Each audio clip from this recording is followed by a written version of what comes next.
habla de creatividad tiende a pensar siempre en colores, arte, magia y puras cosas como explosivas de diferentes colores como unicornios y ponis y todas esas cosas. La verdad es que es mucho más complejo que eso. La creatividad ha sido establecida como un proceso cognitivo, emocional, que involucra diferentes aspectos. Y esto ha marcado también ciertas tendencias que intentan como permear cómo la gente piensa. Durante mucho tiempo se nos enseñaba, y existe un mito muy asociado al tema de la creatividad, que solamente las personas con cierto desequilibrio cognitivo, personas locas, son las personas que tienen cierto acceso hasta como grandes ideas, donde finalmente dejamos entonces separado nuestra potenciación de la creatividad, porque pensamos que solamente hay un perfil de personas que son creativas, las personas extrovertidas, las personas artistas, etcétera, cuando finalmente la creatividad es una manifestación de una habilidad humana, que parte, como yo lo mencioné anteriormente, de un problema. Entonces, los primeros mitos que hay que romper es que la creatividad es para todos, es una habilidad que puede ser desarrollada y no existe un perfil claro, tan declarado, de solamente aquellas personas que son creativas. De hecho, una acción tan simple como lo mencionaba al principio, puede resolver una problemática como no tengo el suficiente alimento y tengo que alimentarme y puedo resolverlo. Esa acción que yo tomo es considerada también como un proceso creativo. Nunca busqué una solución de esta forma, por lo cual al momento de emerger ya estoy dando una respuesta frente a eso. Otro mito importante frente al tema de la creatividad es el tema de los recursos. Hay un autor que se llama David Purkus que señala como 10 mitos asociados al tema de la creatividad, y uno de los primeros que menciona él es el tema de los recursos. Tenemos la falsa creencia de que mientras más recursos económicos tengamos o mientras más recursos para poder trabajar, más creativos vamos a ser.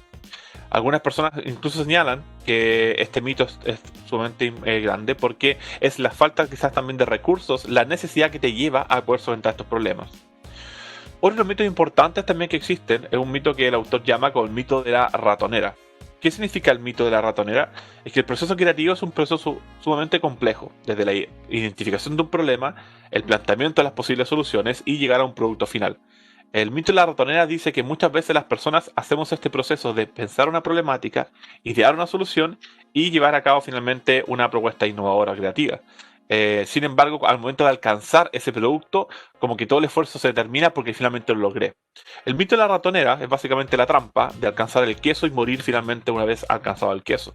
Quizás la mejor forma de poder reflejar esto es con estas bandas musicales que tienen las One Hit Wonders, que son estas bandas que tienen solamente una canción y nadie más después reconoce otra canción de ellos.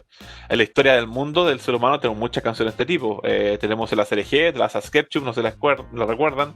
En su tiempo, no sé si las escuchará, La Macarena, una canción súper que pegó mucho tiempo durante los años 90. O incluso en la actualidad, hace como 10 años, estuvo muy famosa esta canción Gangnam Style de Psy, de este tipo de coreano. Y finalmente tú conoces 2 o 3 canciones de él. Entonces es importante entender que muchas veces entendemos la creatividad como un proceso alcanzando un producto y al terminar el producto nos quedamos ahí. Entonces la creatividad significa también no quedarse y quedarse satisfecho con lo que hemos logrado, sino que ir un poco más adelante. Existe también otro mito que tiene que ver con el creador solitario.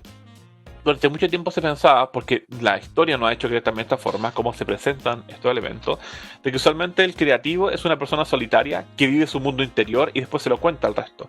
Ahí tenemos autores, por ejemplo, muy conocidos que se le atribuyen esto como Edgar Allan Poe, como Oscar Wilde, incluso como Tolkien, donde finalmente se ven a estos sujetos como seres individuales que presentan un gran contenido creativo, pero sin embargo, la verdad es que para poder alcanzar esos productos requieren mucha experiencia de vida. Entonces el creador solitario, si bien puede tener cierto perfil más introvertido, requiere de experiencia con otras personas. Ese mito del creador solitario está asociado a esta figura como el hippie artista que va al desierto y está como en su mundo místico, pero finalmente es netamente una facción sumamente reducida a lo que podría ser una manifestación de la creatividad. El creador solitario no existe. La verdad es que si alguien quiere ser creativo, necesita estar en contacto con otras personas, necesita estar en contacto y conocer diferentes cosas, viajar, debatir, analizar, ¿no? Quizá otro de los mitos también importantes a tener en cuenta frente al tema de la creatividad es que existen como diferentes momentos en los cuales yo puedo o no puedo ser creativo. Durante mucho tiempo se pensó, por ejemplo, que solamente los estudiantes menores de edad o los infantes eran más creativos que los adultos, cuando finalmente es también un mito. De hecho, las últimas investigaciones han demostrado que las personas quizás más creativas suceden aproximadamente entre los años 50 a 60 de vida, porque tienen tanta experiencia de por medio y tienen más tiempo disponible, por lo cual pueden poner en práctica estos conocimientos. Si tú haces una búsqueda por internet, vas a encontrar también una serie de otros mitos que están mediando frente al tema de la innovación y la creatividad.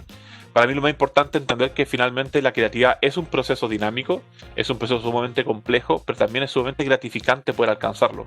Y todas las personas que se dediquen a ello pueden de cierta forma lograr grandes productos, desde pequeña escala hasta escalas más grandes.